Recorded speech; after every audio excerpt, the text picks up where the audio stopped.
Good morning to all of you. My name is Ananya Chaudhary. I am from 4th class Mahavir International School. Today my task is my explanation project. It is my project.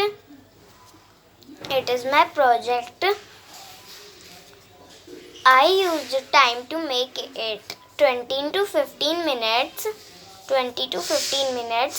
And it's look like a restaurant. Joint table and chair.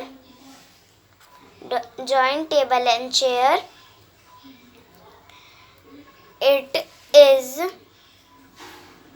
very beautiful. I used 4 materials to make it: ice cream sticks, scissor, glue and watercolors. I am very happy to make it, and it is very easy to make it. Thank you. Have a nice day.